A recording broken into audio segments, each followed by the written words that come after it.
Road سے جنوب کی جانب 8 کلومیٹر کے فاصلے پر 500 سالہ پرانا قلعہ روہتاس فن تعمیر کا نادر نمونہ ہے، جسے 1541 عیسوی میں شیر شاہ سوری نے تعمیر کرایا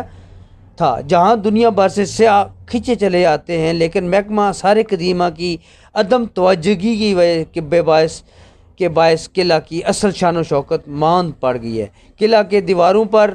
وال چاکنگ کا استعمال بے دریغ کیا جا رہا ہے اور دیواروں دروازوں ٹوٹ پھوٹ کا شکار ہیں۔ قلعہ کی سیر کرنے کے لیے دشوار گزار اور کچے راستے سیاحوں کے لیے پریشانی کا باعث بنتے ہیں، اور صفائی ستھرائی کا مناسب انتظام نہ ہونے کی وجہ سے قلعہ گھنے جنگل کا منظر پیش کر رہا ہے۔ سیاحوں نے قلعہ کے حالت زار پر کنگ نیوز سے بات کرتے ہوئے کہا،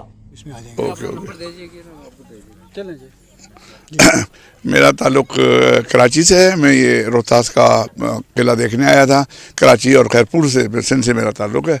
میں آیا ہوں، قلعہ تو جیسا تھا لیکن اس سے زیادہ اس کی حالت بہت خراب ہے، چاروں طرف گھاس ہیں، مینٹیننس کوئی نہیں ہے۔ کوئی رستے جانے آنے کے بنائے جائیں اور اسے مینٹین کیا جائے، اور جو اس کی کبھی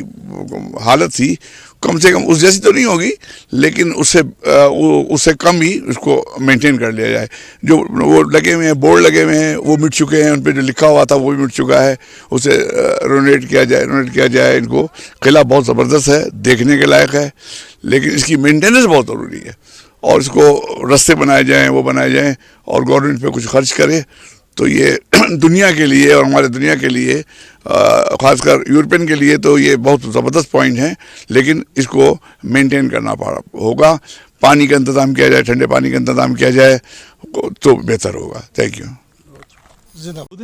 اگرچہ یہ ایک کلچرل سائٹ ہے اور یہ ہمارا نیشنل ہیریٹیج ہے اور ایک یادگار ہے عہد رفتہ کی، مگر حکومت وقت نے اس کی شان و شوکت کو برقرار رکھنے کے لیے اس کی طرف نہ تو ہمارے آرکیولوجیکل ڈپارٹمنٹ نے، نہ ہی کلچرل ہیریٹیج ڈپارٹمنٹ نے کوئی خاطر خواہ توجہ دی ہے،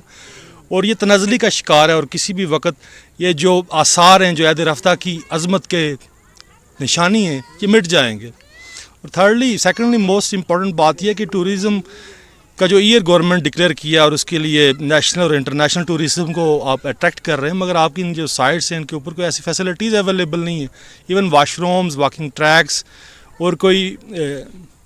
ہوٹلز وغیرہ اویلیبل نہیں ہے کہ جہاں پر آپ اپنی فیملی سے وزٹ کر سکیں، یا اس کے مختلف ایریاز کے لیے واکنگ ٹریک کی سہولت بھی نہیں ہے کہ آپ مختلف سائٹس کو، یہاں پر راج محل ہے یا پرانا کنواں ہے یا باولی ہے، اس کو آپ وزٹ کر سکیں۔ تو اس کی طرف توجہ کی ضرورت ہے، اور میری حکومت وقت سے یہ اپیل ہوگی کہ اس اپنے ہیریٹیج کو پروٹیکٹ کیا جائے، اور ٹورزم کو اٹریکشن تبھی ممکن ہو سکے گی جب ہم ان سائٹس کے اوپر کچھ انویسٹ کریں گے۔ بہت شکریہ جی، تھینک یو جی۔ جیسا کہ آپ نے سنا کہ یہاں پہ آنے والے سیاح نے ایک ہی شکوہ شکایت کی ہے کہ یہاں پہ حکومت کی طرف سے کوئی اس قلعے کے اوپر توجہ نہیں دی جا رہی، اور یہ کھنڈرات کی صورت میں تبدیل ہوتا نظر آ رہا ہے۔ لیاقت علی مغل، روز نیوز، منگلا۔